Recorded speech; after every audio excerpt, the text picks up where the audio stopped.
The following podcast is being brought to you by the Defy Life Podcast Network.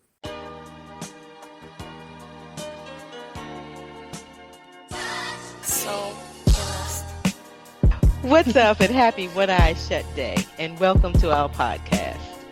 One Eye Shut is a podcast about many topics from the perspective of three married couples. I want to acknowledge Rosalind Lorick and Siobhan Petty, our patrons of the week. Thank you for your support. Before we get started, I also wanted to ask Al to tell us a little bit about the title of our podcast. It by far is the dopest title that I've heard for podcast. And if you haven't been listening to us from the beginning, then you may not know where that title came from. So Al, can you talk to the people about where One Eye Shut came from? Basically, One Eye Shut is from an African proverb. And the African proverb is, when you are dating, you should have both eyes open. Once you get married, close one eye. So it's just the idea that once you get married, the type of scrutiny you use in a relationship should go to 50% because you are now dedicated to spending your life with this person. You've already done your due diligence at the beginning part when you were dating, when you had both eyes open. So One Eye Shut, that's where it comes from. I like the idea. Love the name too. Dope. And so did we. Hence the title of our podcast. So tonight, as usual, I have with us, the five other people on our podcast, the three married couples. If y'all would just go ahead and take this opportunity to introduce yourselves. Let's start with Ladine and JR today. Hello, everyone. Go ahead. No, I was just saying hello. Okay. Hey, y'all, it's JR of 1/6 of the One Eye Shut podcast family, and one half of JR and Ladine. Welcome. Nice to have you guys today. Thomas and Chiquita. Ladies first, please. Hey, what's up, world? Hi, how y'all doing tonight? Yeah, what's going on? This is my highlight of my Wednesday. Eyes wide shut with two of my favorite married couples. Let's get it, man. And last but not least, my husband. What up, family? Good to be here as always. I echo the sentiments of my co-host. Some good couples having some real good conversation. And if you missed last week's show, I'm saying download it, check it out. It was hilarious. Good job, team. That was a really good show. It was awesome. We did a good job. Let's do it again. I must concur. And so tonight we have equally as good show planned for you all. And so we're going to talk about family traditions or family practices as well as gender roles. So last week we started with Chiquita and Thomas. So this week we're going to switch it up. Ladine and JR. We're going to start with you way early. We're going to get the fireworks. Yes, please. Yes, come my way today. Yes, and I'm going to put it out there again tonight, y'all. We trying to leave the call happy. We ain't trying to mess up no more marriages on this show. That's not what this show is about. All right. So, first up, were there any family practices or family traditions that surprised you about Ladine, JR, when you guys were dating or when you started getting married? Were there some things that she brought to the table that you was just like, what? Y'all do what? What are you laughing for? Already, so clearly right. she's got some things. Well, just to quickly touch on, and it wasn't a big issue, but it was a learning point for me. We talked about her mouth last week, but this is probably the second time I was around her family. And I was shooting pool at my brother-in-law's house, my sister-in-law and brother-in-law's house, with my nephew, who was 6 at the time. So I just met the kid. We just shooting pool. and he missed a shot, and he was like, "What the fuck?" And he was 6, and I looked around the room like, ain't nobody gonna say nothing to this kid. Like I ain't know him like that, so I was just like, "Yo, is he like is just a cussing kid? Like who's this kid?" And nobody broke stride. Like everybody was just like, Jamie missed a shot. I was like, "Oh, okay." And 2 minutes later, his brother, who was, how old Danny would have been, 10 at the time, maybe, comes around the corner like, "I got next, asshole." I was like, "Oh," talking to his brother. And I didn't even look around the room at that time. I was like, okay, this is how stuff goes. And then I corrected myself and I said, this is just how shit goes around here. So that was the first thing, is just learning that, as I said last week, is that's just how she grew up. And that's how they communicate. And it took me a while to get used to it. I'm still not all the way used to it. Because, I mean, Al, you know, like, Gina, you know, too. And Pooh, you know, like, this is not how we talk to each other in just regular conversation. Right. So it took me a minute to get used to it. I'm still getting used to it. But, you know, it's learning points.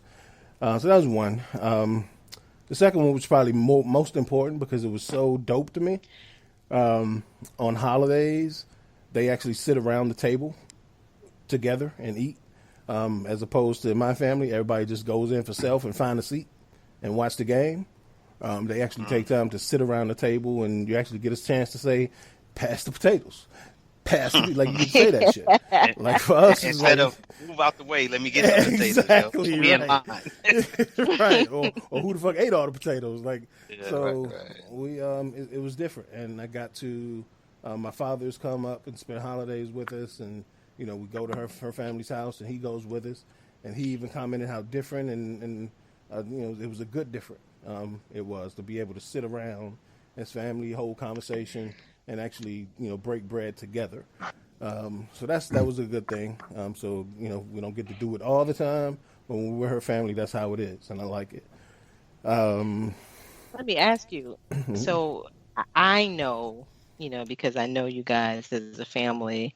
How did you all, like, you don't allow your children to curse like that? No, I don't even curse at my kids like that, or around my kids like that, so they don't. Was that ever like a conversation for you guys, you and Ladine? Like, we're going to allow it, we're not going to allow it? Or Ladine, are you know, is that one of those things that you're like, that's how I grew up, but that's not really what I want my kids to do? Like, was that even a conversation for you guys? Yeah, I mean, absolutely. So, like, the kids know we're not stupid. All kids, when they're not around their parents, they wind up cussing. I don't know many kids that didn't cuss, period, growing up. But I mean, maybe there are a selected few. But so I know that they definitely cuss when they're not around us, but they know better than to curse in front of us. And no, that's not something that I allow or that we think is okay. Like, and that's something that I like. They know better. They know to watch their mouths. They know that that's not something that we think is okay. So I do enjoy it. I mean, I do agree with it. I don't think that they should cuss in front of us. I mean, I know it sounds contradicting. I mean, I hear all the candles and stuff coming out of your mouths. I know that a lot of listeners I wasn't going to say nothing. Hey, I'm only laughing because you said, "Yeah, I do enjoy it." I knew that's what Pooh was laughing at. That's why I laughed. I enjoy the fact that they know that it's not okay. I mean, I like it. I appreciate it. So yeah, I mean, I definitely enjoy it because I don't want them to ever think that that's okay.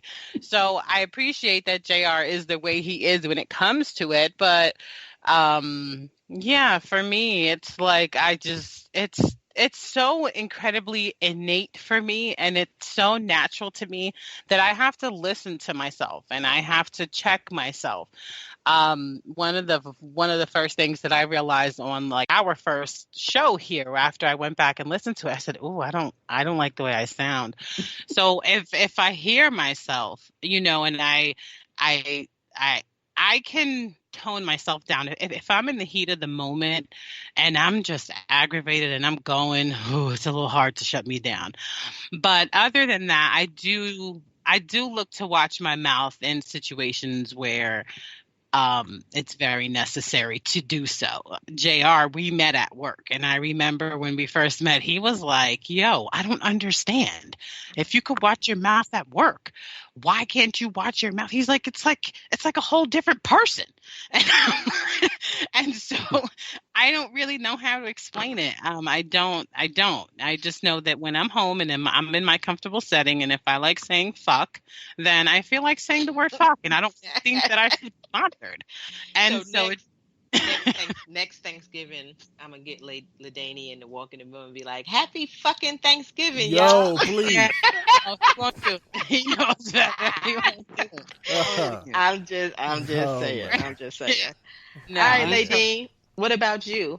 What traditions that Jay brought to the table that you were just completely surprised about, or Grits, you ribs, know, and couldn't quite brisket. rock That's with? it. What'd you say? Grits, ribs, and brisket. That's all she wanted. It was over after that. Well, I don't really have any that I couldn't really deal with. I think the only different thing, and this wasn't just Jay, I think this was moving down to the South and just getting a real reality check for me of Southern Black families are completely different from what I was used to being raised with in New York. And there's a lot of this is going to look good, whether it's rough on the outside or not, we're going to make this look good. That was a little bit of a surprise to me. It was like, wow. And just my family, we are pretty open. We talk about a lot of things that most families won't talk about. And that was also a shock to, like, let's say the in-laws that are outside of the family, like my stepfather, when he came into the family, you know, we're at the table and we're just talking, you know, because talking about all types of stuff at dinner, and he like stopped us like in mid-sentence. I was like, are you kidding me? Is that what you guys talk about at the table? And it was like, yeah, we do. So so to come in, and it's different. Holidays are very different as far as JR's immediate family. It's very different for me. They're very quiet. They're very calm. And at times I have to be mindful of myself, to be a little more, to tone myself down. Because, I mean, I'm used to, girl, we play loud music. We play in everything from rap music to holiday music to salsa, merengue, to reggaeton, to reggae. We're playing everything you can possibly think of. Whereas I might hear more old 70s Christmas music at his parents' house, like say on a Christmas or a holiday, or maybe even some gospel music. And so that is very different for me. That's like, it's still to this day, I feel out of place at times. But the one thing that I definitely loved was the family reunions, because I'm not used to that. My family, we'll go years without seeing each other. And so just to see that the family actually gets together and they care, and they get together a little bit more often just than family reunions. And to me, that's beautiful. You know, they celebrate a lot. I love what the Glimp family does with the kids when it comes to the college tours. And they're just very into education, the Glimp family. It's just there are a lot of dope values that I think the Glimps do practice that I definitely appreciate in the family that I never had, that I didn't grow up with. And so to me, it's just beautiful to be a part of that, and for my kids to see that and be a part of that, because they can pass it on to theirs. And that is the main thing. It's not just being a part of it, but knowing that my children will want to pass that on. That makes it really dope for me. So yeah.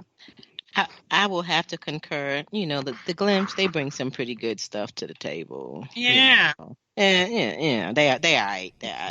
And I would also like to say that the YouTube add to that. Like, there's a lot of jokes about, you know, the outlaws, but you, Gina, like, I think, and this is part of the reason I'm sure why me and Al were attracted to you two, is that you bring a lot to that and you add to that. So thank you both. Mm-hmm. Well, thank you, Jay. I do what I can. I do what I can. You know, I'm quite sure that Ladine and I both agree we're pretty dope too. Damn right. Better be. You know, Showed up to my family reunion with some trash. Hell no. I'm saying, I think that's part of the value. That's part of the family tradition, at least how I witnessed it. My elders married good people.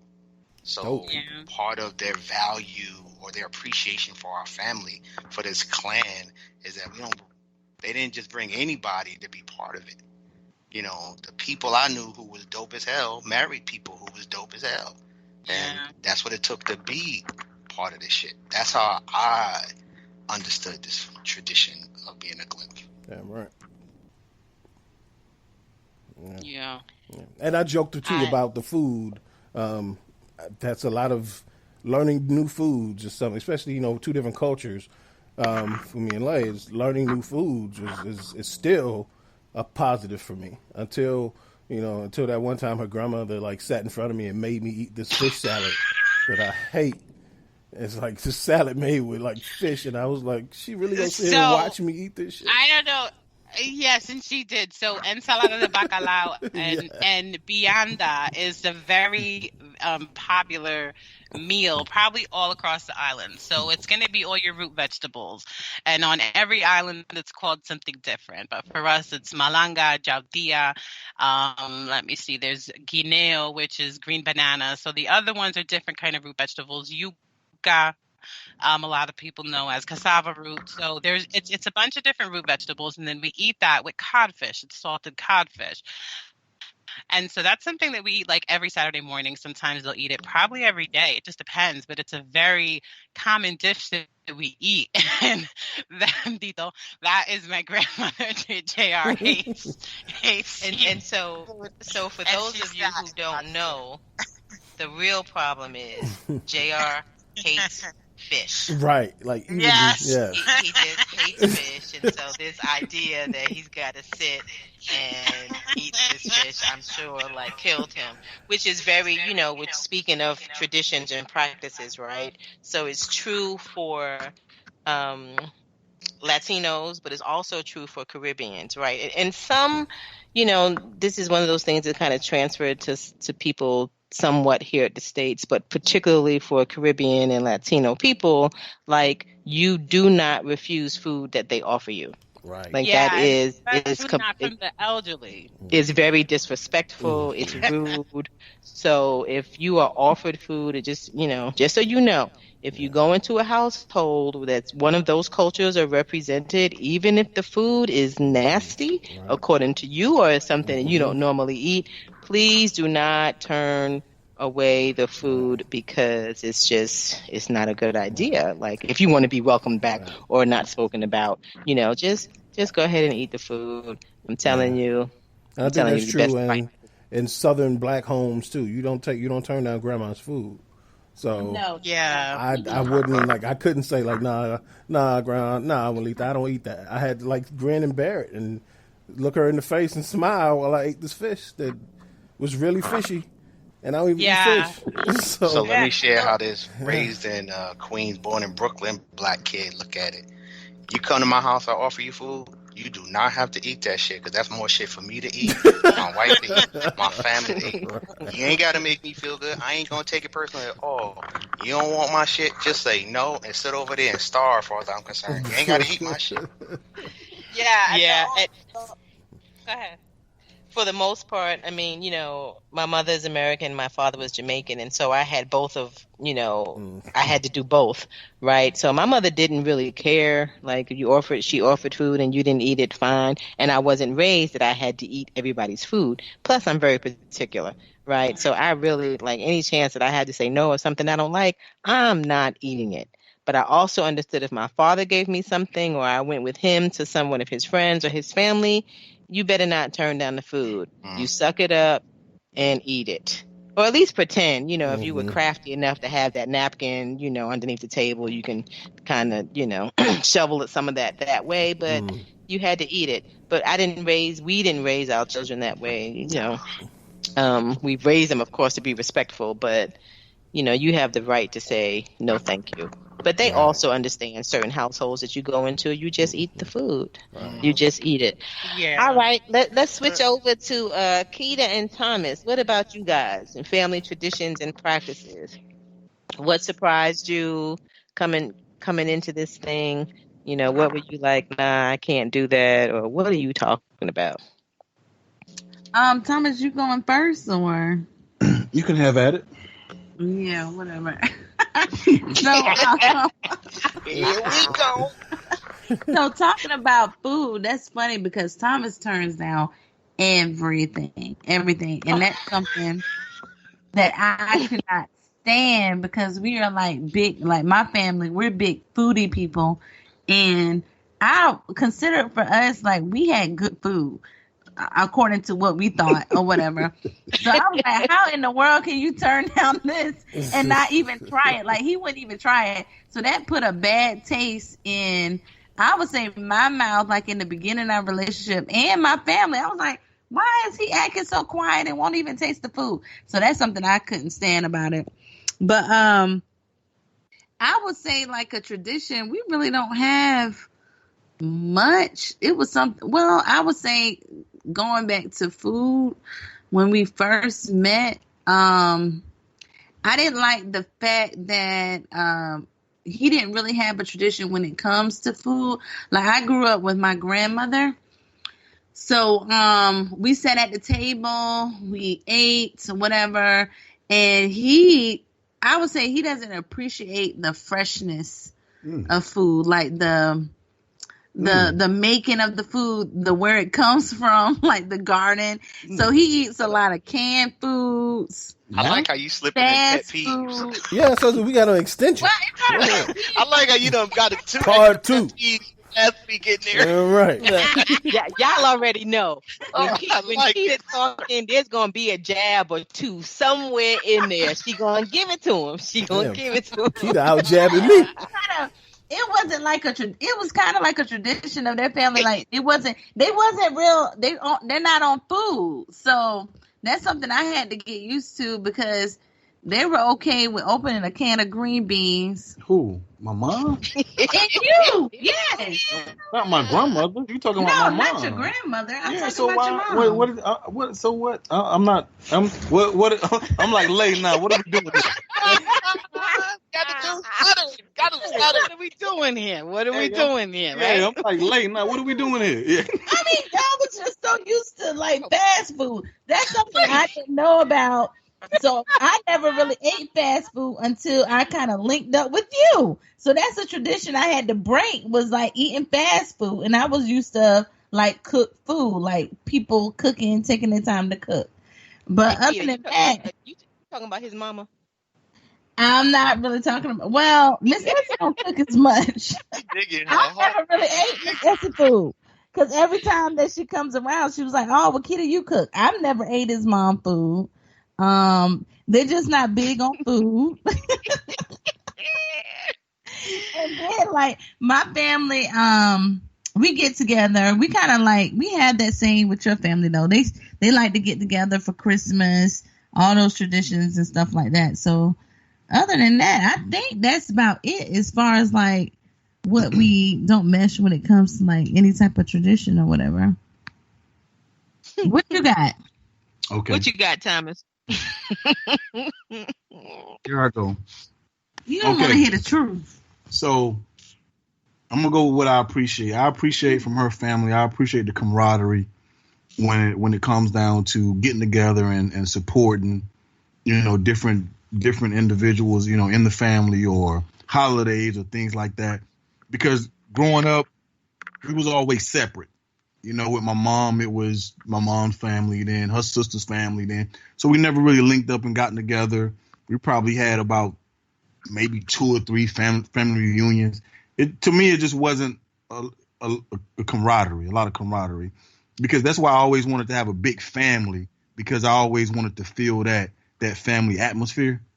So when I go around her fam, they always have that family atmosphere. No matter what's going on or how far people got to travel, they always come and support, no matter what. And this is, and so I go with the one negative. So probably the first time we linked up, went out, the very first time I really got with her family, it was like knockdown dragouts and people yelling at each other and smacking people's faces. And I was like, yo.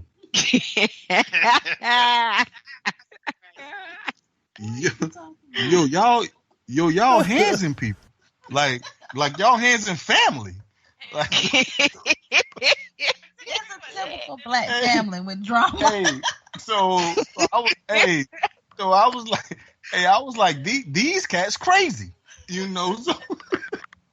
So you got people spazzing and smacking folk, and you got people peeling off, driving 105 miles per hour, about to flip over cars. Now, this is the very first time I met these people, and so you got this brother, he interrogating his sister, and she's wandering off crying, and I was like, yo, y'all wilding, like the glimpse. Hey, yo, I was like, this is the movie.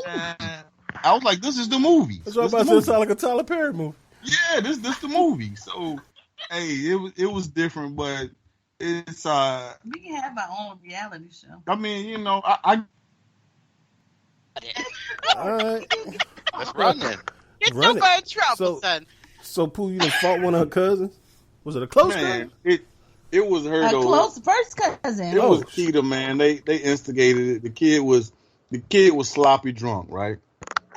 So his daughter was visiting, and they were like, well, he ain't coming in there, he ain't taking her. And I was like, yo, the kid not gonna take her, but like he's spending the night at our house. Let him come in and lay down and sleep it off. That's me. I'm always the voice of reason. So I said, let the guy come in. Thomas, don't let him in. He gonna come in, act crazy. And I was like, he good. He's good. He's fine. So I let him in, and he coming in there carrying on, cussing, hollering. And it's like 4:30 in the morning. And I was like, yo, bro. Huh? They warned you. Right. They did. And I was like, yo, bro, chill. I mean, I kind of like pay rent in here. So, I mean, hey, yo, y'all, all that hollering, we need to chill with that. So he was like, give me my daughter and I'm out. And they was like, see, Thomas, he drunk and he getting his daughter, they gonna probably hit a pole or a tree, and it's gonna be your fault, Thomas. It's gonna be your fault. And I was like, nah, he ain't taking nobody. Thomas, he getting out the bed. What you gonna do? So now I got to stand up and throw down. Like Q off Juice. I got to throw down now. So I was like, nah, man, you can't take her. Oh, I'm taking her.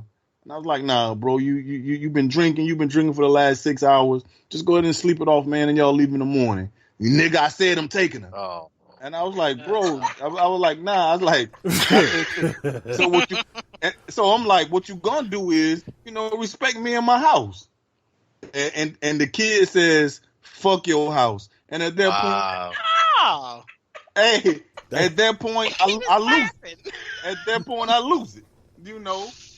So, This is great. Hey, At the what rest of point this did your wife say, whoop his ass? That's what I want to know. She the last thing I remember her saying was, what you gonna do? Oh, yeah, that translated to whoop his ass. And like I said, unless I would do it. And the thing what pushed me over the edge when I was like, nah, bro, chill out, you ain't gonna be talking like that in my house. Fuck your house. And that pushed me over the cliff. Of course, can't nobody come in your house and do it like that. Nah. But, the rest of that's history, reckless. Disrespectful. right? No, that's totally reckless. But That was just fighting words. right. He my guy now.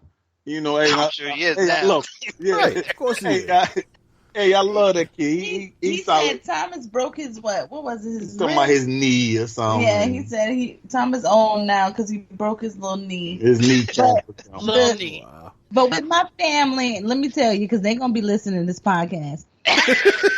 I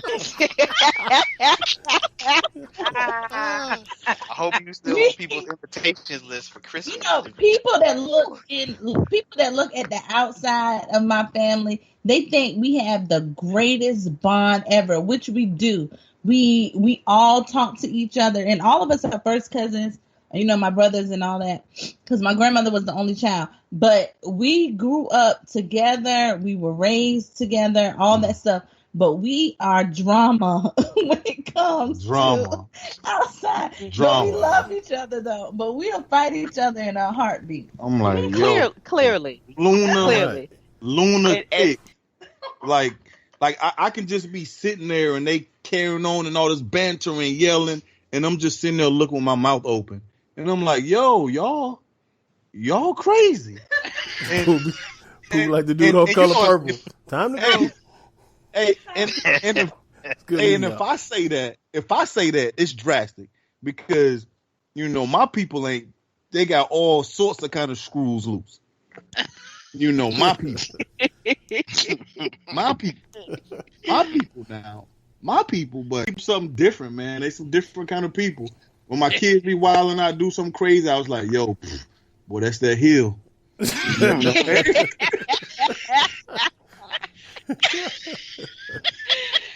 But Pooh, here's what I want to know: How come we weren't hearing this story when you were just talking about how her family get to fight and carry on? We had to hear that offset before. I mean, right.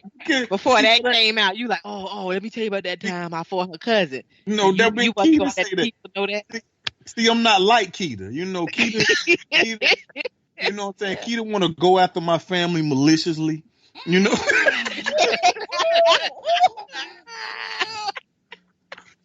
go after. We need a button for shot strokes. We need a button for shot strokes. He wanna poke at my mom talking about ravioli and all of that. See, but I ain't like that. You know what I'm saying? She don't like your mama ravioli. We're talking about your mama though. I'm gonna let bygones be bygones. So I wasn't gonna go into all of that. Oh man. Al, come on, what you got? And so listen, don't do like Keita and start bashing my family. Hey, I'm just telling the truth. I'm a truth teller. That's what I am. I'm a truth teller. Mm-hmm.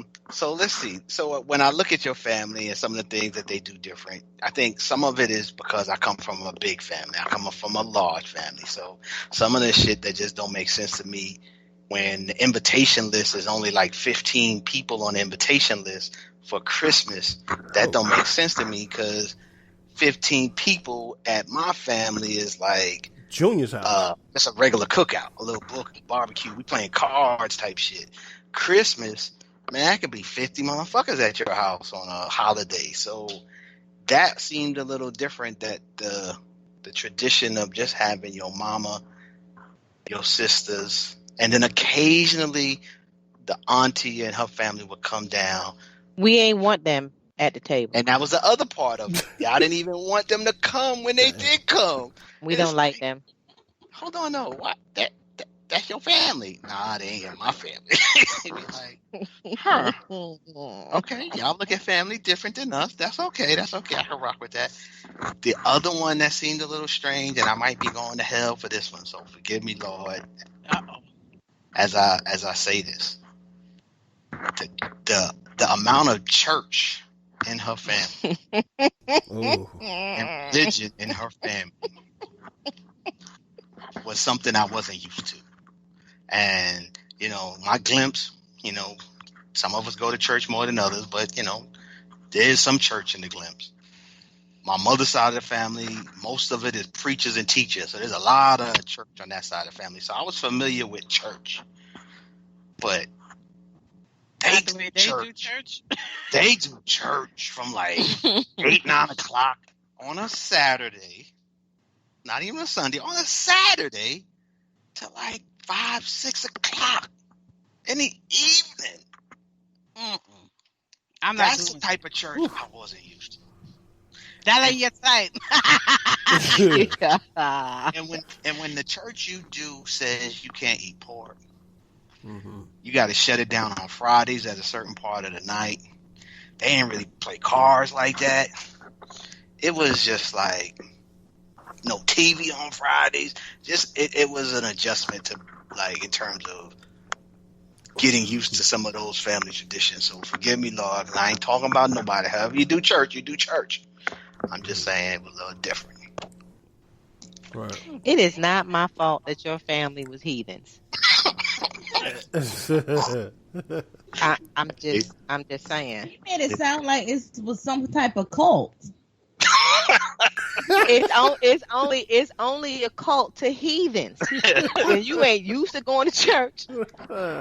Al's family, at least his immediate family, and actually a lot of his extended family, they are the holiday church goers. Yay, nothing wrong with seeing me on the Easter. If it's not an occasion or a funeral or a wedding, you ain't really gonna see them at church. I grew up, we went to church every week. The world is my sanctuary. Oh Lord. Amen. Hallelujah. The world is my sanctuary. So that was that was a little different. Just that type of church. The last one I'm gonna mention. I ain't really been in I ain't never been in a house where there ain't a lot of mirrors. Oh wow. Okay. First of all, I feel a misrepresentation Man, about to happen. When you just have mirrors in the bathroom because it came with the sink, I ain't used to that. My mom had a mirror. I don't understand. What do you mean? Is this like in everybody's house? Is that like a thing, Gina? Don't y'all No, have he's mirrors? talking. You have mirrors, right? Don't y'all have mirrors outside the Honey, bathroom? I got mirrors everywhere. Okay, I want to see all of me all the time. Let's not get it twisted. Well, it was the exact opposite at her house. We don't really want to see how we look at any of the time, except when we taking the shit, I guess. How? Wow. Okay. Well, I do remember that coming up when Gina talked about her and Al meeting, was that her mother didn't want a lot of mirrors in the house because that was kind of her struggle with Al being so arrogant. Remember? I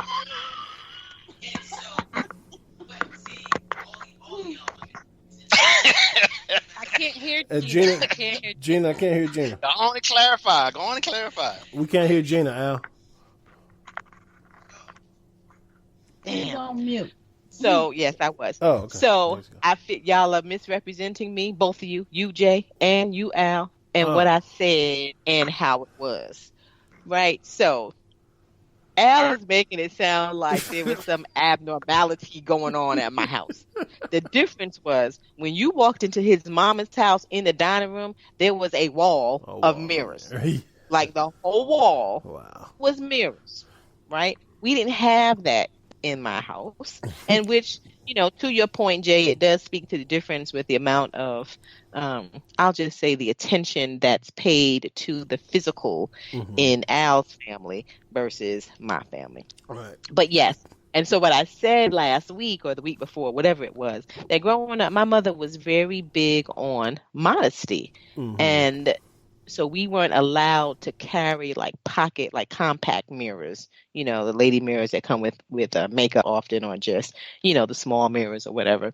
Because my mother's thing was, it doesn't matter what you look like. You look how you look like, and that's not important, and there's nothing you can do about that. And so let's not focus on how you look. What's more important is the inside beauty, right? So yes, we weren't allowed, and the only mirrors that's in beautiful. house. Let's acknowledge that for a moment, because that's a beautiful thing for her to instill in y'all. I think. So. Yeah, that's good. But see, that's her spin on it. But my spin on it was not necessarily modesty, but lack of confidence. And in most places, it wasn't even like, it was a false lack of confidence. Like, it's one thing not to think you smart and you dumb. That you shouldn't be confident about your intelligence because you're not a bright person. But if you're a beautiful person, I don't think there's nothing wrong with you admiring yourself and saying you're a beautiful person. And I think we all should think we're beautiful people. So I guess how I looked at it initially was just like, that ain't modesty. That's like, for whatever reason, you ain't confident in yourself. And that's that was the value that was instilled in me. Like, it wasn't like everybody should love themselves. So love yourself. That's how we looked at it. And so when you didn't look at it like that, we thought the opposite. Like, why they ain't confident in themselves? What is I guess just it was different. So again, we were told and taught that we were pretty but it just wasn't important for you to consistently look at yourself. Because when you think about it, right, what do you do every time you pass a mirror? You look at yourself. And why are you doing that? Like, are you admiring the outside and, oh, I'm so beautiful and blah, blah, blah? And while you think, you should think that you are, whether you really are or not, but every individual should think that they are. But it's that idea of focusing on that my mother was trying to avoid. Not that she taught us that we were ugly, not that she taught us, that we weren't pretty. It's just that idea of don't focus on what you look like. Yes, you're pretty, but that's not really important. Keep it moving on the things that are really important.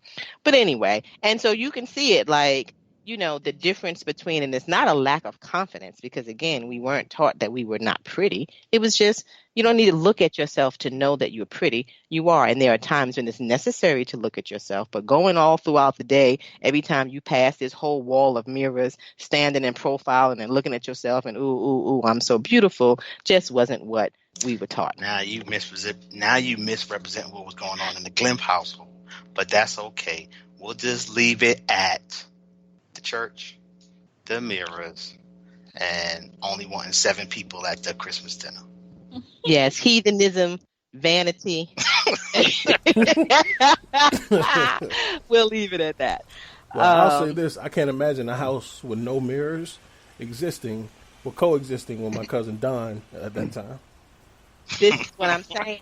When you look at my husband's siblings, like, let's not pretend that they're not in love with how they look. But I'd rather be in love with me than be in love with how someone else looks. So I guess my mother's attitude was love yourself first.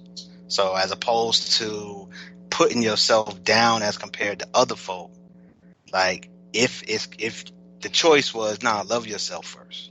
Love yourself. So y'all see that this is one of the traditions that we just really just ain't gonna agree on. Like, still. And just for the record, we had plenty of mirrors in our houses in the appropriate places, in the bathrooms, over the dressers. We just didn't have walls of mirrors. Like, yeah. They were small, y'all. Anyway. And covered with dust. You need to stop. Now you're talking about my house cleaning? Like, I don't understand. With no focus on the mirrors. There was no focus on the mirrors. We got lessons in how to clean the mirrors with the Windex and the vinegar and the water and the paper and stuff. We got. No, you did. You ain't. You, Alvin. Yes, I did. Yes, I did. All right. So look, now that I know that you know how, you can start cleaning some mirrors around here. I hear that. Yeah, okay. Yeah, fuck that So, down, son. Hey, Gina, before you move on, I remember. All I need is 8 seconds. I love it. He's going to redeem himself. Yeah. Go ahead, Thomas. Chiquita said that I was disrespecting her people, not eating their food, and they were offering me and I was eating it. It took me a long time to get over there. I was raised, Pooh, don't eat at nobody's house. That's how I was raised. If you come home and you ain't hungry, I know you don't ate at somebody's house, and my mom used to say this, you got my ass to whoop. That's what my mom used to tell me. Damn, that don't sound like it's a man. That's it. Yeah, my mom used to tell me, if you come home and you ain't hungry, me and you gonna go in that room and you got to show me who ass the blackest. Whatever that means. But hey, whatever that means. But so it took me a long time to adapt to eating at someone's home. That's all. That's what that was about. Yeah, Pooh, the only person, like when Pooh came to my house and he didn't eat my mama cake, I thought something was wrong with him. I was like, it took a while. Right. Fuck you mean you don't eat red velvet? Nah, I'm good. This dude is crazy. Yeah. Funny. Thanks for clarifying. No doubt. Now we fully understand. Keita, stop misrepresenting him. Yo, she loves it. She thrives on it. Yeah. Hey, Every week. She's getting a list. Yeah, it's like, as she would say, a laundry list of things to misrepresent Pooh, from Bojangles to feet to. Don't get into it, Jay. That ain't none of your business. No, you right, let me shut up. I'm dragging Pooh out in the deep end. I ain't mean to. Jay, don't get it started again, I'm please. not, If we man. keep going that road. I'm intrigued by lists. Y'all I better like top leave 10 Keita. lists. Yeah. Okay. And I need y'all to leave Keita alone. Y'all better leave Keita alone. There you All go. right? I'm here to speak the truth. I'm Hey, here. Okay. I ain't messing with Keita because eventually we're gonna have to do an episode on your sibling, your spouse's friend. So I'm gonna shut up. Jay, You you're better next. stop. You're next on the You next better question. stop. We want them to listen to our Right. show. But Right. So real quick, I don't have a long list. There's just a couple of things. And I will say this, it was very different, but it's also one of the things that helped me fall in love with Al. And I can't remember if it was Ladine or Jay, but y'all talked about it already. Like the closeness of his family, right? Like my family was the complete opposite. And the idea of how much they got together, how much they loved each other, how much they enjoyed spending time with each other was just so incredibly new to me and refreshing because my family we weren't that people. But at the same time, it was what helped me fall in love with him. But as the years went on, it was also one of those things that drove me bananas, right? Because it was constant. Like every time, it felt like every time I turned around, it was like, yo, they here? Oh, damn. We got Right. to Are they go on the phone? again. What's happening? Right. Like, why? This is just too much. And there were a couple of things that I wanted to have, like dinners or, a holiday here and there, that I wanted to be like, okay, it's just going to be our immediate family, our parents. And I was like, nah, we can't have Easter dinner can't do it. And not invite the Glimps. We That shit can't don't do work. it. What? I cannot have. I don't understand what you're saying to me right now. Like, I can't just have my mom and my sisters, and you have. And he was like, nah. That So makes sense. y'all don't know me, but I was like, oh, word. All right, dinner canceled. That's not what we Doing want it then. But honestly, from my perspective, when it comes to my family, and that's like not just my siblings, this goes to each one of my cousins. If I'm having something, you are welcome to come. That's how I feel. And whether I speak to you or not, you are welcome to come to my house and hang with me. And my wife was like early on, like, whoa, this is just it don't matter if it's just we just having a little cookout, yo. But if they hear we cooking on Memorial Day weekend, look, I'm telling them, come on through, come on down, ride down, let's do this. Nah. Yeah, and I didn't mind them coming through if they happened to show up, but that don't mean we got to invite all 100 Glimps like every single time that we do something to our house. But it was cool. And, over the years, I've really come to appreciate it and love that my children have the opportunity to like experience what real family is supposed to be about and how that works. And it's funny because it's not the same with my side of the family or with Al's mother's side of the family. And so they kind of they see the both of, both perspective, and they get to experience both. And then they can choose, how they want to raise their families. And all right. And so the other thing, and with that, so because of that, Al is also very protective of his family. Right. And this really shocked me. And at the same time, I was like, yo, that's kind of dope. So Al and I met we started dating on an off year of his family reunion. So that summer, the family reunion was coming up. And, we had been together for, I don't know, a little less than a year. Over a year. Right around a year or something like that. And so I'm like, all right, family reunion coming up. Like, okay, I'm getting ready to go and meet his family, blah, blah, blah. Al was like, nah, you can't come. What? What? He's like, nah, you ain't come. It ain't time yet. Like, you haven't been around long enough. You haven't earned, really, what it really was, you haven't earned the right to meet my family yet. Not yet. You can come. If you still around, you can come in 2 years. So we started dating in 88. The reunion was the summer of 89. I didn't get to go to a reunion until 1991.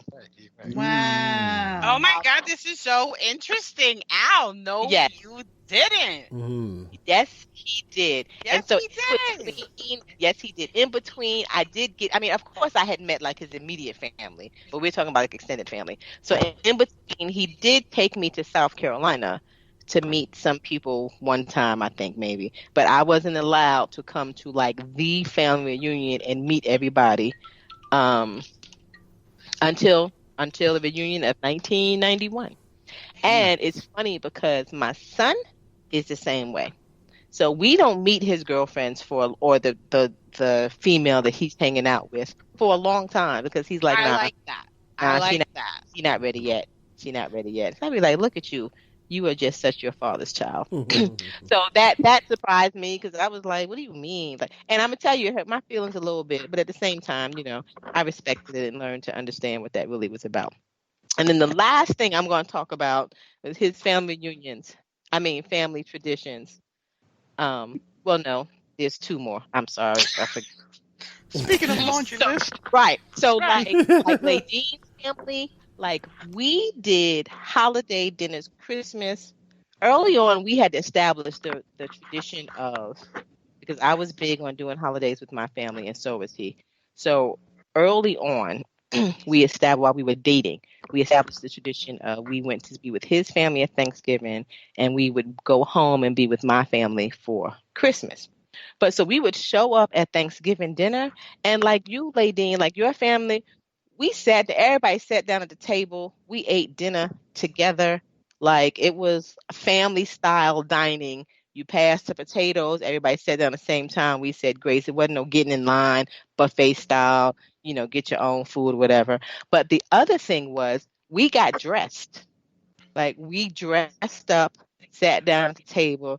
And so when my children were young, and probably until they was, I don't know, 8, 9, 10, we would show up for Thanksgiving in Sunday clothes, like wow. Yeah. dresses, slacks, no ties, but because this wasn't like just your ordinary meal, but we were the only ones. And then my kids got to the point where they were like, can we stop having to dress up? We showing up. Everybody else got on shorts. They got on jeans, sweatpants, and we got on damn slacks and shirts and dresses.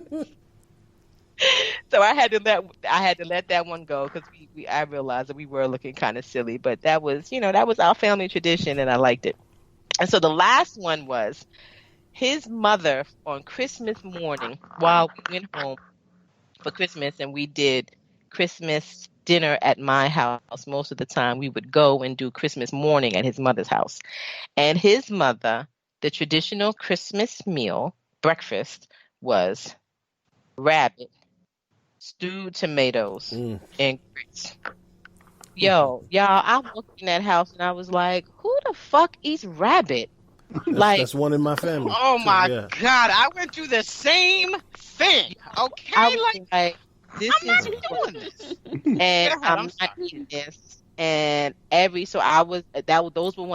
those mornings were one of the times that I really my right to say no to eating food. Oh yeah, definitely on that morning because I wasn't eating rabbit. Not only was it just absolutely disgusting, but I had a pet rabbit when I was a kid. I was like, really? I can't eat that. I will eat a rabbit in a minute. Love me some rabbit. Glimpse love them some rabbit. Oh Right. And God, y'all love while that I think rabbit. I think there's some sentimental Yeah, value absolutely. to why we do it. It really is a family tradition. It also is a good ass piece of meat. It is. So, Yeah. like, I if you ain't had no rabbit and people say, oh, it tastes like chicken, yeah, it do kind of, but it fucking tastes better than chicken. So if you can think how good chicken tastes, rabbit tastes better than that. Remind you of chicken, but it's better than chicken. Yeah. And I'll leave it at that. Yeah. I love me some rabbit, and I would have ate the fuck out of your pet. I have to disagree. And he still eats rabbit, and my daughter likes it too. But the smell of it, I just can't. It's gross. No, thank you. So on that note, we're going to take a quick break. We got some bills to pay, and we will be right back. We're told that greatness is exceptional, when it should be expected. You choose every day to live your life intentionally, without apology for how bright your light may shine. So go be great. Go be brilliant. Go be you. Go Defy Life. The Defy Life movement is one that speaks to each of us in its own way. Defy Life Gear speaks to us all by reminding us that one size does not fit all. Visit defylifegear.com to get fitted for greatness. All right, welcome back. Welcome back. We're going to continue with the show. We're going to switch up topics a little bit. Now we're going to talk about gender roles. So in your marriage, guys, do you subscribe to gender roles? Are they the same when you first started? Are they different now that you've been in this game for a little while? Is this even a conversation that you talked about while you were dating? Like, how did this play out in your relationship? Let's start with Thomas and Keita this time. I'm gonna let you go first, Thomas. Oh no, go ahead. Now, go ahead, Thomas. Yes, let's get your story in first. That There way, you go. Oh boy. go ahead, tell your side first. There you go. Hell, man, you got to get the next one, man. Gina always side with the women, man.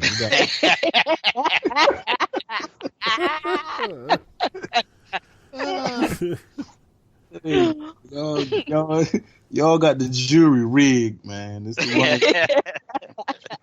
the runaway jury, man. But I guess gender roles, I'm more, I mean, I could say I do, I could say I don't. The only thing I'm really, really hard with gender roles, I hate to see a woman cutting grass. I hate to see a woman cutting grass. And if a guy's with a lady, I really don't like to see her open her door. Like, that's just, I'll run to the door, I'll cut the grass, I'll pump the gas.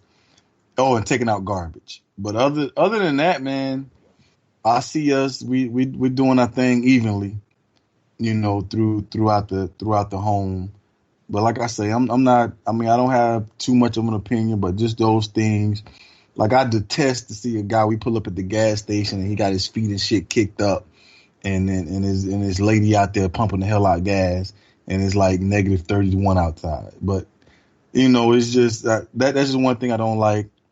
So other than that, that's where I am. I don't have a lot to go with it. Your turn. So,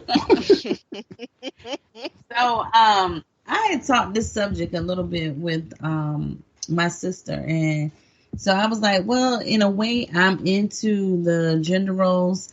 Like, I feel like I'm not taking out the trash. I'm not pumping. Like, that's out. What do you mean pumping? Like pumping the gas. Oh, okay. Not that kind of pumping. That's another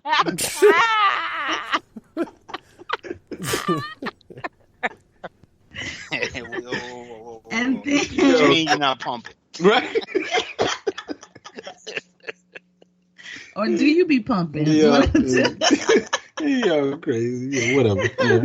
So, and then I feel like I am we always like go back and forth with this because like now we kind of do every role in the house now. Right. Agreed. Because I work, Right. he works, and it's just like whatever can get done, let's do it. That person does it. That right. person, go ahead and do it. When it comes to like getting the kids in the shower, taking Right. a bath, feeding, Cleaning like all the bathrooms, above. whatever. Yeah. Yeah, so it's kind of mixed in the house. But one thing I despise. Oh, I'm back to what I don't like about Thomas. Oh. Here you go.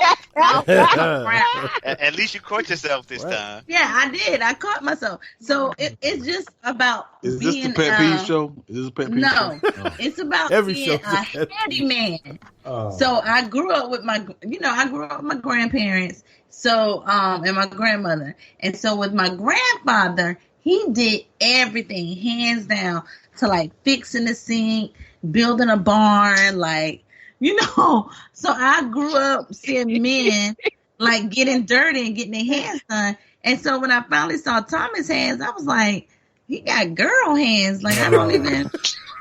Oh my God, that is so funny. I understand what you're saying. Yes. Nah, Thomas my just type. not her type. Not my type. That's not my type. Not my type. See, now, Al, now we talking. Now we seeing what my type was. Yeah, Because yeah. a woman looking to their father and to their grandfather, whoever, whatever man they grew up with, and so he had these clean girl hands. So I'm like, this Oh, is girl. Oh, why do it have to be girl hands though? Oh you man. just see his hands. His hands are clean. He even got a little tip of a nail. All of the above. Oh, So you got So- nice hands. So Pooh got Yeah. Oh, Pooh, ain't you that got cute. you Ain't got that cute, caveman Pooh? feet You got and the girl mountain hands. hand. Yeah, whatever. I guess I gotta go with hands. Whose hands look better? So I was more of a handy woman. So I know how to pick, like, do the puzzles. Like, I even with my son, I'm the one that help him with like Legos, like stuff like that. Like, that's something Thomas doesn't do, and I had to really like adjust to it, because even down to fixing something or putting something together, he wanted to pay an arm and a leg to put up a bed or put up some type of furniture we bought or whatever. And I'm like, dude, if you don't go in there, look at them directions and figure out how to put this thing together. I wasn't gonna pay over $50. I felt like that's something a man should do. Is like, go in there and try it. But if you can't do it, then you pay or whatever. But other than that, we kind of mix when it comes to gender roles or whatever. So I think it's still some gender roles out there, things that I feel like I'm not gonna do. But other than that, I think it should be mixed in the house.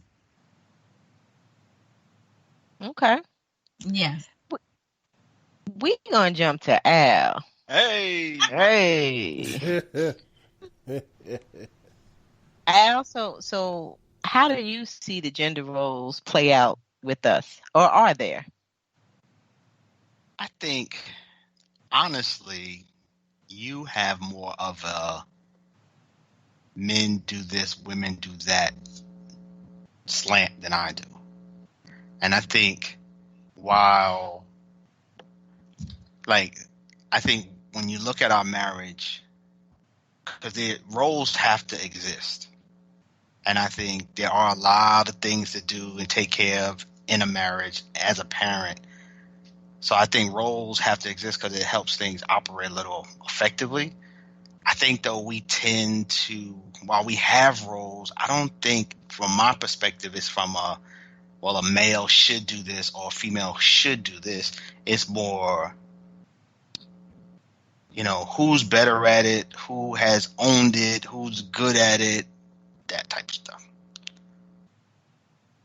But, like, I know there are things like I ain't taking out the garbage. That's what a man should do. What else is a male role for you? A woman shouldn't pump gas. Like, I think that's you are there too. Dealing with the mechanics, stuff like that. So I know that matters to you, and sometimes I live up to them, sometimes I don't. But I think even though my mother and father, were from that tradition, and so I know it informs me, and I probably even maybe passive aggressively let it be known that this is kind of how I was raised. I still think in a lot of ways we share stuff too, though. So I just leave it at that. That's where I'm at. That's how I think it plays out. I feel right now that we don't even live in the same household. I don't even understand what you're saying to me right now. I don't even understand. Y'all, look. Alvin, the last time you cleaned anything? Uh-oh. I cleaned my desk 2 days. No, I'm sorry. Beside your office that I just won't even touch. Okay. Besides my office, nah. It's been a long time. Okay, so gender role Don't number. share that. Don't share that. No, too late. Nah, you just Oh yeah, that's what we're here for. Again, you are misrepresenting me and or the situation. I didn't say we share everything. I'm just saying, Let okay, the so we don't people share know. cleaning. We don't share cleaning. That's not something I share. We share. Y'all, this man does no housework whatsoever. Girl. No, no. He will wash the dishes if Thank I you. ask him. Thank If you. I ask him. That's fine. Sometimes I do it without being asked. Okay. I don't know, all right. Al. I don't know, Al. Except for that once a quarter when he does it without being asked. Okay, I want my credit. Okay. Give me my credit. Give me my credit. I forgot about that. Give me my credit. So there are, in my opinion, and in actual reality, there are very strong gender lines in his family. Mhm. And we subscribe to those gender lines part unless he don't want to, right? So we started out like it's just a straight from the 50s, the man takes care of the yard, the cars, what else? The yard and the cars. The woman takes care of the house and the children. That's how we started out. And at first, y'all, I thought that was cute because, again, this is not what my reality was, right? Growing up, like, it just wasn't that way. And so that's how we started out. It's like, this is, yeah, that got kind of old. Real quick. However, that's kind of still how we operate. Al will cook occasionally. But yeah, we kind of do. And I don't take out the trash. If Al is in the car, I never pump my own gas. I'm not even real sure why he act like he don't do that all the time. I'm not pumping my gas. But I still do all of that work. Well, not anymore. Empty nesting is a whole different thing. I was going to say I do 98% of the cooking, but I don't do that anymore just because I don't have to because I don't have no children. But we do have, and I do, like he said, and he definitely disagrees with me on this. I do believe while he takes care of the car, sometimes, like I do believe that is the man's responsibility, particularly as it relates to taking it to the mechanic and talking to the mechanic, because I have found that men often, it's not all the time, but mechanics kind of don't respect women. And, I don't know if it's about because we're women or they don't feel like we know what we're talking about, or, I just feel like that is just a prime opportunity for people to take advantage of women because we typically are less knowledgeable about cars and what happens with them. But we do have, like, he's tripping. I don't even know what he's talking about. We have gender roles, and while they are not as strict as they were with his family growing up, Al does take care of the yard. But y'all, real talk, he pays somebody to do the yard, and he has probably for how long we've been married? 25 years, probably for the whole 25 years that we've been married. He pays I somebody. wouldn't say that, but yeah, most of it though. Okay, 24 and a half. I'm just saying. He pays somebody to do the yard, but that is still kind of his responsibility. Yeah, it's real interesting that you think that. Yo, y'all. So in these podcasts and these conversations, like, I don't know about y'all, but I still learn something about my husband probably every podcast that we have done. Absolutely. Which No is some doubt. beauty about this. Like, even after all this time, it's just like, yo, really? That's how you feel? That's what you think? Like, yeah. And I'll say it again. And while it's different, he's wrong and I'm right. 99.9% of your time. Oh, you agree with me? I agree. That's what you think. Yes. Hey, and normally in the heat of an argument, we'll say one of us will say, "You know what? You're right. You're right, and I'm wrong." Right. Yeah, and I'm wrong. But of course, we're being facetious about it. But you're right, and I'm wrong. But nah, I don't say that. I say it because at the end of the day, I know that's what you need to hear. Right. I don't say it. If anything, I'll be like, whatever. I'll give it that. Say, No, Greg. It's not the truth. I like to speak the truth. That's I'm my right. wife's favorite word. Whatever. Whatever. Whatever, nigga. Whatever, dude. Like, whatever. I It mean, usually ends it with- bees like that. Yeah, it usually ends with a nigga, but it's like whatever, nigga. Right. You do know. I'm just saying.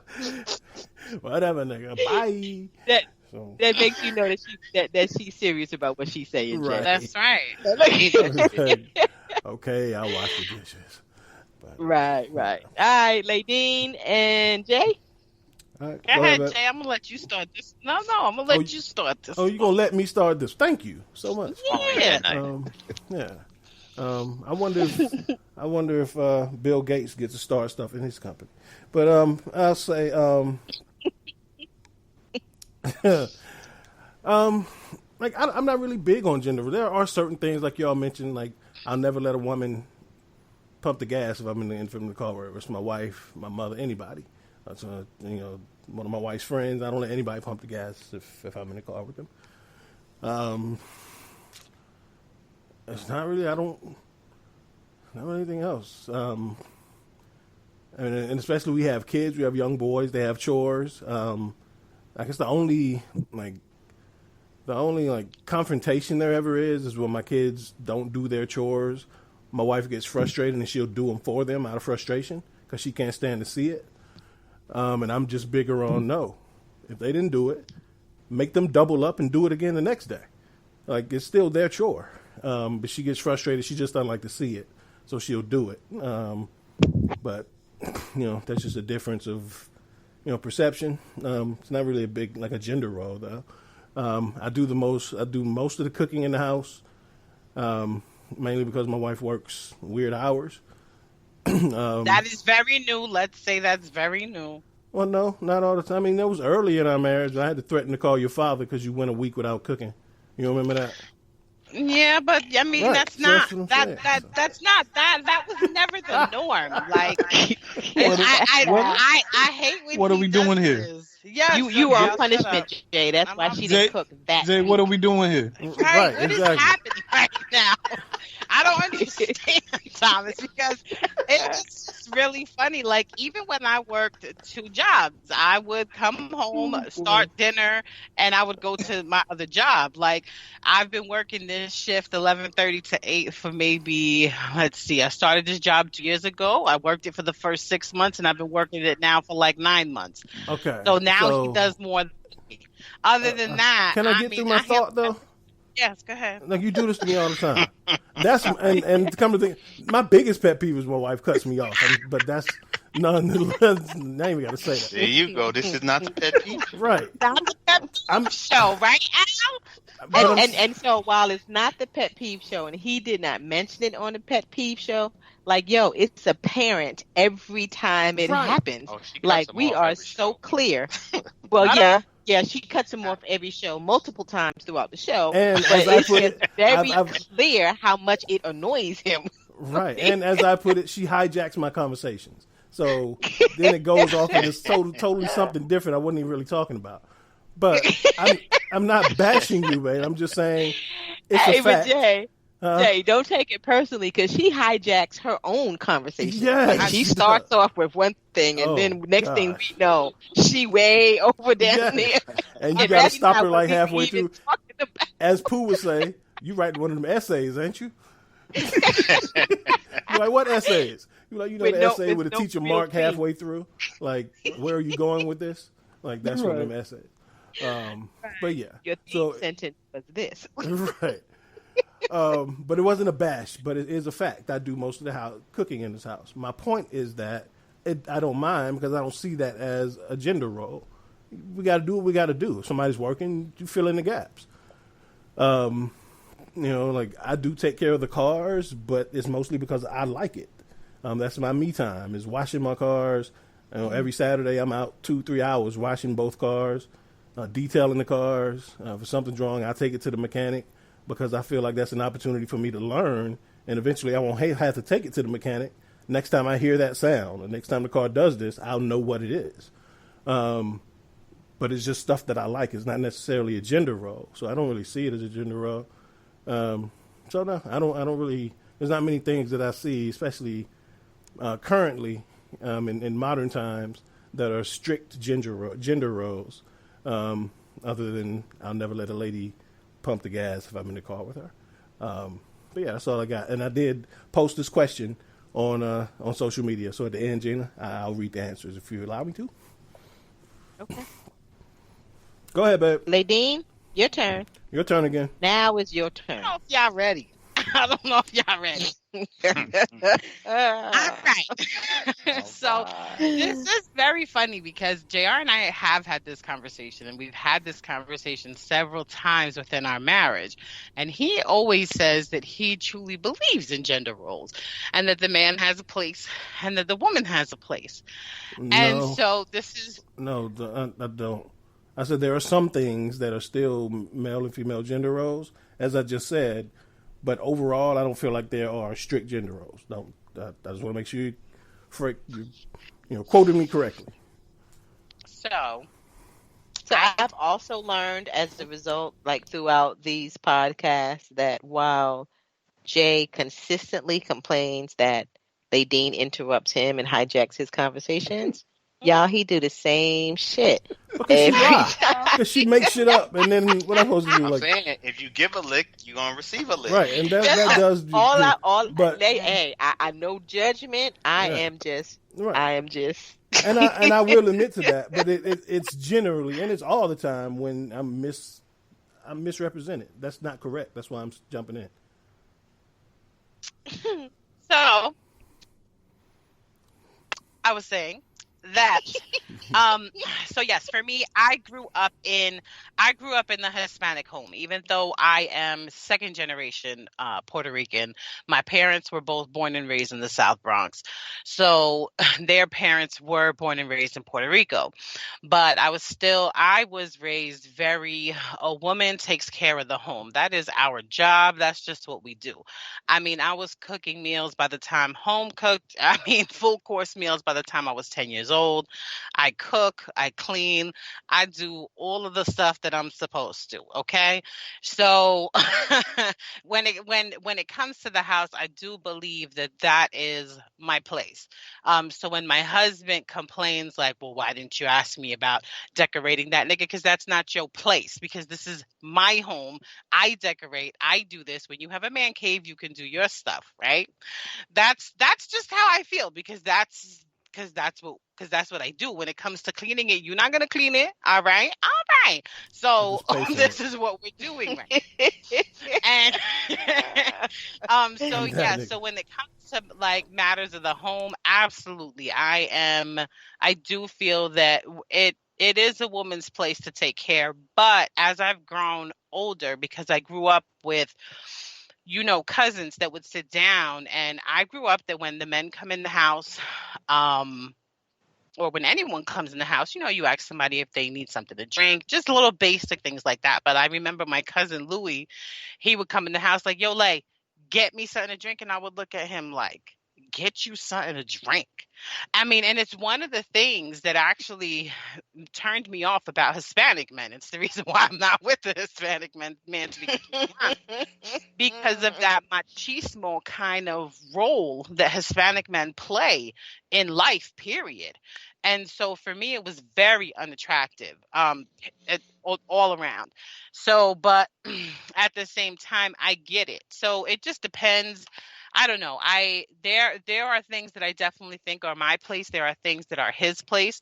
There are things that are his place that him and I don't agree with. Like, I think I didn't even check to see. I actually did post a question on Facebook also.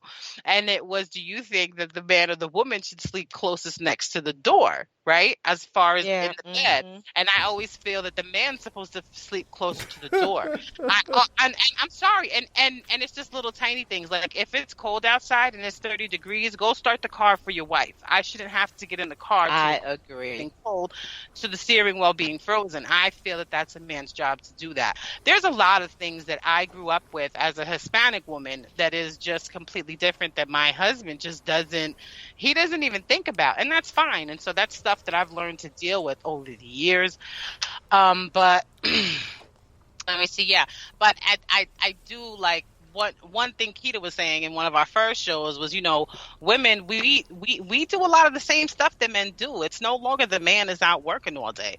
We also work too. So yes, I do feel it is my place, and I think my husband definitely feels it's my place to take care of the house, because he will definitely sit there and watch me clean and wait till I don't feel I should have to ask you to pick anything up. Do you know what I mean? I don't feel like you should walk over something 5 times. And there are times where I'll just leave it there. I mean, as I was OCD before I met my husband, seriously, like I wouldn't go to sleep with dishes in the sink. I wouldn't, there was just a lot of stuff I wouldn't do. And I found myself like showing up to so many family events just late. Like JR would leave with the kids and go before me. And I'd be late because I want to make sure that my house is clean before I leave my house, so that when I come home, I don't come home to a dirty home. And one of the best things my sister had told me, for all you women out there that are OCD, was that she had 3 kids, and she was like, yo, Lay, seriously, you have to learn that there's always going to be a mess. There's always going to be something to clean up. There's always going to be something to do, and just do it as you can, but don't allow it to consume you. And that's one of the best pieces of advice that I ever received as a woman, the way that I am, because I allowed it to consume me. So now it's like, no, I hate that when I get up in the morning, if there's dishes in the sink and I have to go wash dishes before I can even get a fucking cup of coffee, nothing makes me more aggravated than that. But at the same time, I'm okay with fucking going to sleep with them there, because I'm just tired of cleaning up after people. That's one of my biggest issues, is cleaning up after a grown man. But my husband and I, we've gone through these conversations. We've had them. So there are just certain things. I don't feel that me being the woman in the home means I should have to clean up after you when you're a grown ass human being. And so I'm teaching, and I'm happy that my husband is with me on these things when it comes to my kids, making sure that they do them now, because I want them to be able to take care of themselves. But the funniest thing was when we first met, and my father-in-law walked in my kitchen while I was cooking. Girl, let me tell you, I looked at him like he had 25 heads, and he would just stand there in the kitchen while I was cooking. And I'm like, we don't do that. Like, that's the one thing my abuelita, you a man, you go sit your ass down in the living room and you wait to get served. And in my family, this is funny, back to the first question, that's one of the one things that was different for me when I met Jay. They always served the kids first. As Hispanic women, we serve the men first. And I serve my man, and I serve everyone in the home, whereas everybody in Jay's family comes to get their plates. But that is part of like family traditions and gender roles, like kind of combined in one, because because for me, that's something that I was raised that that's what we do. You wait to be served, and and that's it. So, and still to this day, it does. I mean, it pokes my nerve when I'm way more comfortable now with my husband in the kitchen. In the beginning, I really wasn't, but I definitely am now, because I'm fucking just tired. At this point, I'm 38, and I'm fucking tired. All right, I've been doing this shit since I was how old? I told you I was making home cooked meals at 10. Like, nigga, you want to cook your food? Make that shit. Fuck it, I'll clean up the fucking mess. I don't care at this point.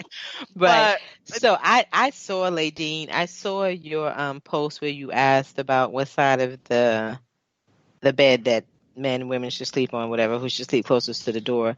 And while I get the whole, and I know a lot of people, say the man should be like for protective measures and blah, blah, blah.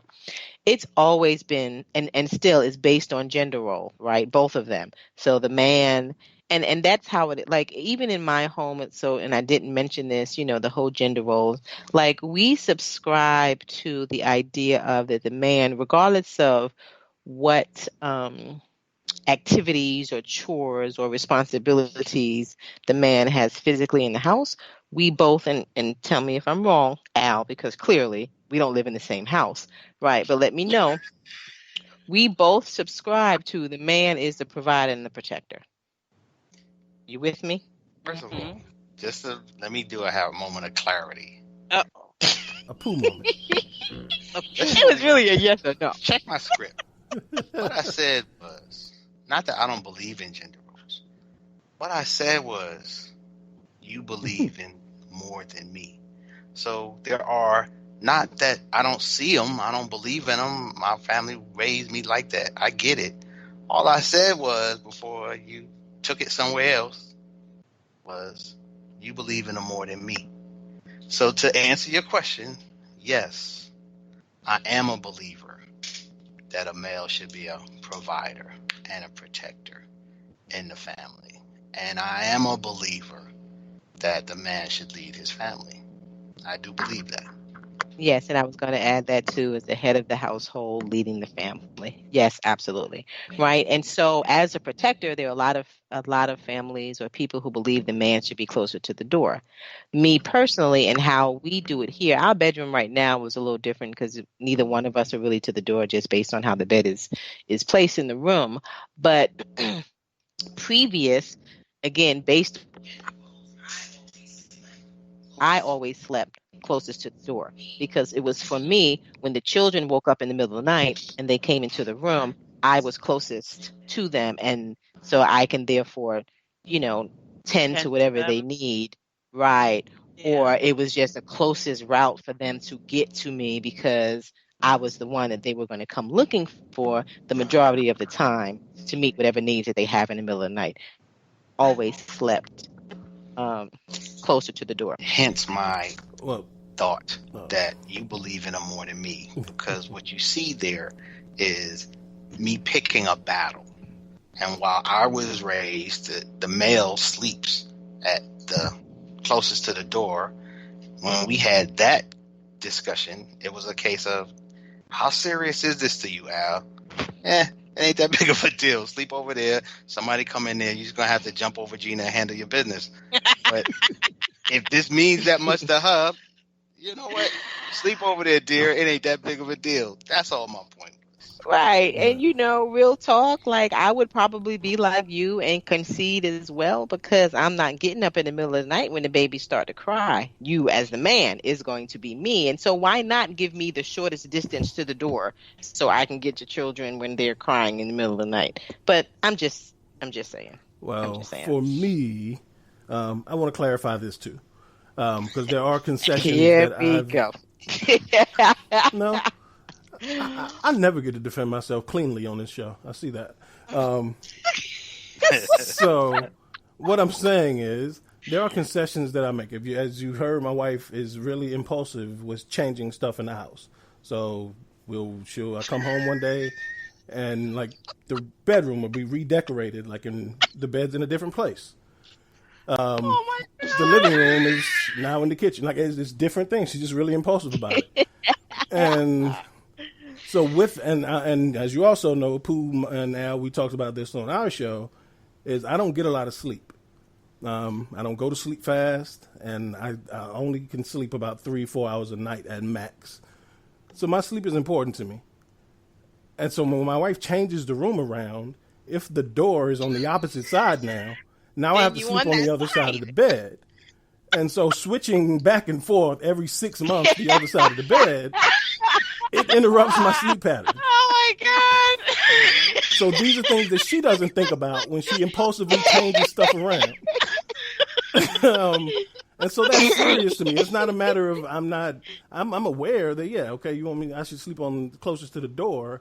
But if you're changing that every 6 months and now I can't sleep, it ain't gonna matter who's fuck come in the house, because I'm gonna sleep through that shit anyway. If I can't, so it's those things that my wife doesn't see. That when she changes things, it affects other people. It's not like it's seamless all the time. So that's something we've had, conversations about as well. Is that's why I would like to at least know, because at some point, whether it's changing the room around or adding a bill that I don't even know we're going to have, and now I got to pay for it because you decided to change something. These are conversations we should have beforehand, not just because... Here he go again, Pooh. Here he go again, Pooh. No. What I'm saying... Good God, What's man. happening? All right, I'm done. No, go ahead. No, I'm done. I'm done, man. Fuck it. Now, What I'm saying is, when you decide, because she just said I should be able to change what I want to change without having a conversation with you. So whatever that is, if you're going to operate that way, a lot of times I feel like I'm just the dude on the back end who has to pay for it. All I am is the guy that's just like, oh, I did this, now you got to pay for it. Or is I decided to make this change, or, I need you to help me with this. And then when I do it, it's not good enough. So it's kind of like, it's kind of demeaning in a certain sense when I do try to help and I get criticized for it. And it's not like it's a one-way street. Okay. I'd rather my wife not even attempt to wash the car than to look at how it looks when she does it, because it's trash. So I'd just rather her not do it. To be like that. I'm saying, because that's my thing. Say, I wouldn't expect it to be up to my standards because it's my thing. So I just sit back and I'd rather you sit back and watch me wash the car versus you trying to do it because it doesn't come out right, and I just get frustrated with it. Gina, I have a quick question. Now I've listened to the guys talk and all this good stuff about how they really don't see, with the gender roles and all that stuff. But I'm back on to what Ladine was saying. It was really good. What she was saying is that they were saying that they don't see the gender roles and all that stuff, but whenever we cook, like Ladine was saying, like they wait for us to fix their meals. Now there's some guys, not all guys. Yeah, I'm just talking about the one that I'm with, and some other guys that I'm seeing too. So I'm just seeing that, like, even when it's time to clean, you know how women, we get up, we clean, we know where we got to go and clean, but we have to navigate them or tell them, well, are you going to do this? Well, are you going to do that? So I'm thinking, are they feeling like, is that a gender role? Are they waiting for us to do the majority of the work? Or is that something that they just have to still feel like they want to have a mother in the house and just tell them what to do when it comes to cleaning or just getting up and just doing it? I think that's a really good question. But I think it's a question that should be asked to us. I want to know from the guys. Okay. Well, Pooh, you first, because obviously it's addressed to you. Addressed to me. Hold on. I mean, she said the one I live with. And I heard Gina and Lady was saying it too. So that's just something when I heard it came from out of Lady mouth, I was like, you know what? That's really good what she's saying, because that happens in here, and I'm like, well, are you gonna get up? Like, what you gonna do? Well, I was trying to address that, but when I went to address it, everybody was like, "Oh, here we go." So I'm trying to address that actually. So when my wife says I sit and I look at her, but like if there's clothes that need to be folded, and I wait for her to fold them, it's because when I do fold them, I always get, I hate how you fold the towels. I hate how you do this. So it's kind of like demeaning to me to like, damn, I'm trying to help you, but all you do is criticize me. And so, go ahead. And so at a certain point, it's really like a matter of, damn, do I want to get, like, which way do I want to be criticized? Like, do I just want to wait for her to do it and then say, you don't do shit? Or do it and then say, nigga, you're doing it all wrong. The last time you brought that up, Jay, and I'm going to ask this question then, and I'm going to ask it again now. Why do you think that those are the only two options? Either do it or not. Because come? Wait, let me finish. Okay. How come there's not a third option of, you know what? I want to help my wife, and I know she likes the towels folded this way. So come on, Gina. Fold them the way that she likes them folded, so that I can really be helpful to her. Or maybe I might learn. Okay, am I answering three questions or one? For JR. It's only one question. And while Ladine ask me in is Spanish talking, while you're at it. Stop. And while Ladine is talking, she's really just reiterating the same question that I'm asking you. So it's really just one question. Right. How come that's not the option? All right, that's what I'm saying. My whole point in that is allow me to answer at some point. So my answer to that is I've been folding clothes for 40 years too. I lived my own at one point. I had my own way of doing things as well.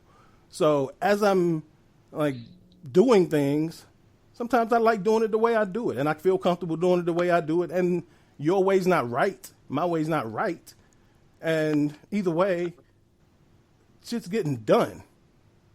And I'm just like, some things to me are just not like that. If somebody is attempting to help me and contribute, I'm just not big on criticizing when somebody's like volunteers to contribute to the team. And so I'm not going to go to somebody at my, on my team and be like, dude, do this my way. There's no winning or losing here. It's not like some zero-sum goal. And I understand that, right? But while you say it's not really important to you, like it's just the way that you're used to doing it, right? That is clearly important to her. And so all I'm saying is, if in the spirit of being helpful, why not help the person the way that you know they want to be helped, as opposed to just helping however you feel like helping? Because to me, that becomes a form of nagging and nitpicking. That's just how it feels to me. And you're asking me how I feel about it, and I'm giving you an honest answer. I concur with that. And so to me, that feels like nagging and nitpicking, and it feels like it's petty to me. It's petty to me to say, because you don't even get, like, I'd rather get a nothing. But if you're going to decide to say something, like, why do I only have to get the negative? Like, I want that same energy when you give me a thank you. So let me say this, right? I don't know what Ladine's situation is. So, like, just with the example that you're using, right? So for, like, folding towels. Now, because of our situation right now and how our closet is, it doesn't really matter to me. Like, help me fold however you fold, right? But there was a time, because based on even now, like with our dresser drawers, I fold T-shirts, for instance, a particular way because they fit better in the drawer I fold this way. So I'm trying to maximize the space in the drawers. Or in our closet, there was a time where our closet was just very small. And so in order to get all of the towels in the closet on the shelves, this was the best. Not that this is how I believe was the right way or that how I always folded the towels, but I adapted the way that I folded the towels just to fit in the closet. And so while it may seem like, oh, she's just being nitpicky and nagging to request that I fold the towels this way, like sometimes, and I'm not saying all the time, because there are times, Jay, where it's just, this is the way I like it, and so I want you to do it this way. But there are really times where it makes a difference. Right. But and can't the you understand, though, and that the your difference and what you are claiming, what you are referring to as your reason, that still is just your reason. Right. So while it means something to you and keeping the space in the drawers matters to you, and that's the rationale behind it, it's still just your reason, not my reason for doing something. Agreed. And I think that has to be understood, that while, it would be nice if somebody shared my values and my reason, I think it's kind of like, why do you expect that? And because we gotta fit. Wait. So if I know people don't expect my value and reasoning for doing things, I'm like, Jay, either I accept your help in the spirit of helping me accomplish this task, or if it's more important for my reasons to be valued and this person doesn't value, check it out. Don't do it. I got it.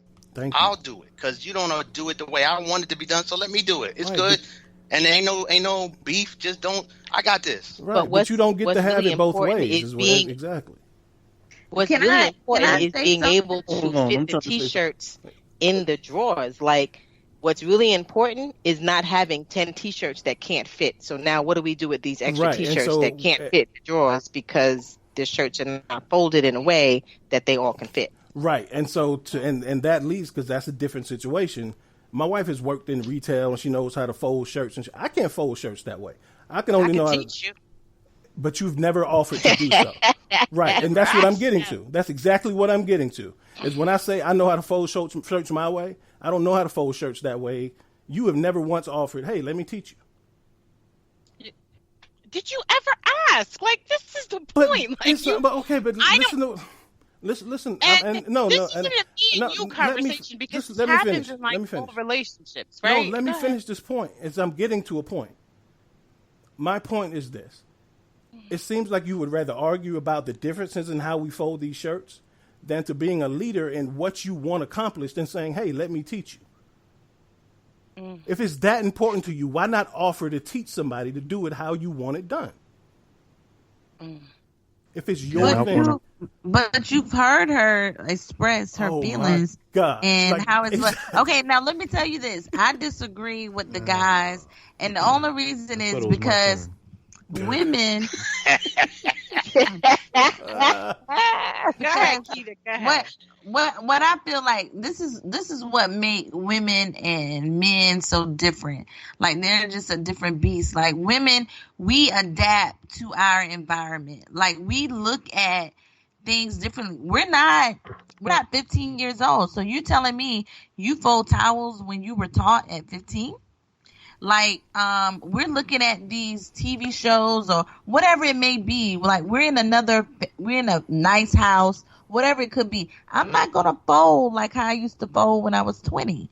Like I want the towels folded a little better, a little presentation, whatever it may be. So I know it may be the way that you fold the towels, but you think the way you used to fold years ago is still a kind of acceptable now? Yes, that's it's very my whole acceptable. Thing. Like it's not a matter of acceptable or right or wrong or better or worse. It's just two different ways of doing things. It is, but because to me it sounds like the natural inclination is to say my way is better, your way is worse. No, it's not that, Jay. It's not exactly that. What you're saying. The way women look at things, and then even with men, it's just growth. Like women, like that's what I look at. I love that. It's just we just like to grow. We don't like to be set into the same ways. Like it's just change or just grow with each other. Because if you see she like towels this way, why not try to do the way she like the towels?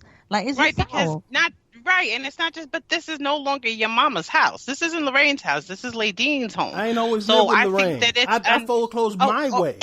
Okay, JR, like it sounds like you're getting very defensive and upset. Because, but I'm just saying because this what you're saying is because this my isn't way's just better, a topic. your way's worse. Do it my way. Because there's no rationale behind what you're saying. There That's is. your way. I see it that The way. same rationale is exactly what Gina was saying. So, like, there's only a certain amount of space where we're in right now. So, yes, I fold. Yes, I may have worked in retail, and I know how to fold shirts a different way. But they also fit in the drawer better that way. And so I try to teach my kids to do that.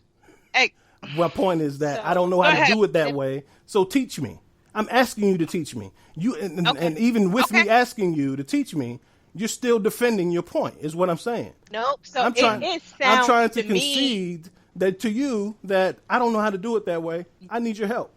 And you're saying, and I think Jay, I think that she hears you now, and so it sounds to me like y'all have a solution to the problem. Right. Ladine is going to teach you how to fold the shirts the way that she thinks is best, because not just because that's how she likes it done, but because she feels that it fits better in the drawers. So I hear a win-win, right? She's going to teach you, and now you're going to help her with folding the laundry. There are some, and so I think we talked about this last week, like kind of what are those things that you give into and how do you decide what battles to fight and blah, blah, blah, blah. I think that sometimes this is one of those things, right? You just kind of, you look for the win-win, but when you can't find it, somebody's got to stop and somebody's got to concede and there's got to be some kind of compromise some kind of way, right? And while it's not always seen as a real rationale, like in somebody's mind, it's a rationale, and sometimes you just concede just because. Al, I don't bother Al, and will you agree, Al? I don't say anything to you about how you fold now. If you decide to help me and he folds it however he does, and it goes in a drawer, and that's just how it is. Like, just one of those things that I have let go as it relates to folding clothes. One eye shut. And a lot. One eye shot. And a lot of different things it's like the way. Oh, okay, I'm on. And it's like the way it's presented or the way it's said that it's like, okay, the way I'm telling you is right and the way you're doing it is wrong. Right. You know, it's not like telling us, okay, there's no right or wrong way. However, this is the way I prefer. So it doesn't come across in that manner. It just come across as, okay, the way you're doing it is incorrect and the way I want is correct. So I think just figure out another way to put it in that package to present that. But this is what I want to say. Before you move on, you move on, Thomas, I think that's an opportunity for it to be a both and, right? Uh-huh. So what I hear you saying is that we as wives or we as women need to do a better job at presenting like, hey, babe, if you could do it this way, that would be very helpful to me. I prefer it this way because blah, blah, blah, right? So that's us. And then you guys could also take the stance of, you know what? She has a reason for asking me to do it this way. And so perhaps I should just do it the way that she's asking if I want to be super helpful to her. So both people can change their perspectives and it kind of comes out, a win-win for everybody. I can see it both ways because I'm not closed-minded. That's not a shot at you. But that was a sneak right hook. Okay, but this is what I wanted to say because I really didn't like the way this came out, and it really made me sick to my stomach, really. But look, I don't expect anyone. I don't sit around and expect anyone to fix my damn plate. I didn't like how that came out. I didn't like how that was, bestowed upon you guys. I've never sat back and let someone fix my plate. I would always go out and get my own plate. However, she began to fix my plate because I remember her friends was like, "Dad, Keita, you ain't fixed Thomas' plate. What is wrong with you? Why you ain't fixing Thomas' plate?" Yeah. Don't look at me like that. But I can recall that. So at that point, then she began to fix my plate. So it's not like I just don't believe in okay, you just sit around and get your plate fixed or whatever. I don't handle and I don't deal with things like that. If need be, or I will, you get the kids and things fixed or whatever, and I'll get up and fix my own plate. I don't need anyone to wait on me hand and foot. That's just how I feel about this, certain situations. But I didn't like how that came out. I didn't like how, Keita said, "Yeah, waiting on your damn plate all night." How would you put it? How would you put it? That's totally not true. So this reminds me of like real talk. I don't mind. I don't often fix Al's plate. Sometimes I do. I do fix him since we've been on lockdown or whatever. I fix his lunch every day. And I typically bring his plate to him. And I don't mind doing that kind of stuff, right? As long as I feel appreciated. If I don't feel like you're appreciating it, then it kind of becomes a problem for me. But it reminds me of, I think it was a scene in, Al, help me. It was a scene in a movie. I want to say it was Fences, but it could have also been something before that. And actually, no, it wasn't Fences because it was, anyway,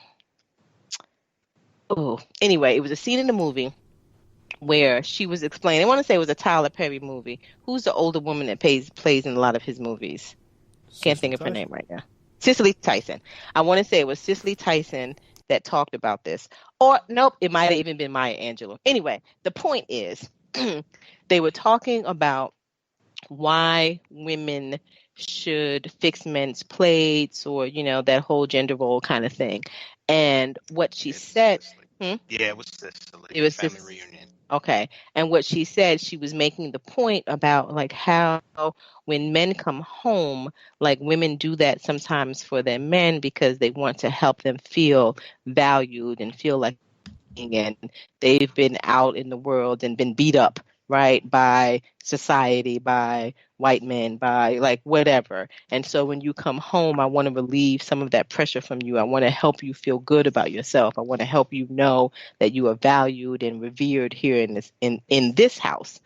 And so while I don't necessarily do it like every time that I do it with that thought in mind, I think that has some value, right? And when we talk about, and again, just for my household, when we talk about, him being the lead of the house and the head of the household, lead family, like for me, that kind of goes hand in hand. And while I'm not your servant and I don't feel like it's mandatory for me to do this. This is something that I just kind of like to do, to show you like, and again, it's a gender role thing, but I'm okay with that,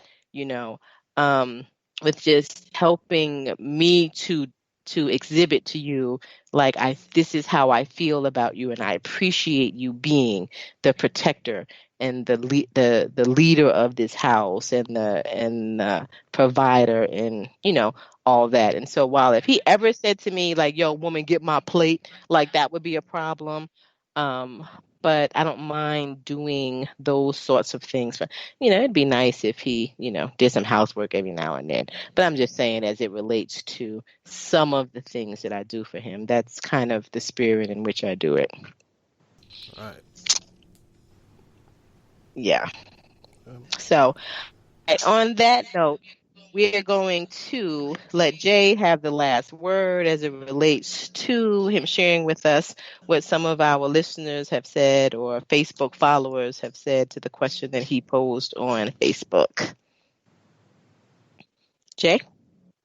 So just really quickly, I posed a question on Instagram and Facebook. Got some really interesting comments. First, the ones from Instagram was really funny. It says, I asked the question, are gender roles still vital in a marriage? And one response I got was, if you plan to have kids, somebody gonna need to figure out which one is the woman. I thought that shit was hilarious. I'm gonna have to think about that one. and preferably sooner than later, right? So shout out to Say What You Will Do radio podcast for that response. Another one was, I love the question, is it vital? I don't believe so, but what's vital is talking about your definitions of gender roles. My fiance and I are on different wavelengths on some of the most basic crap.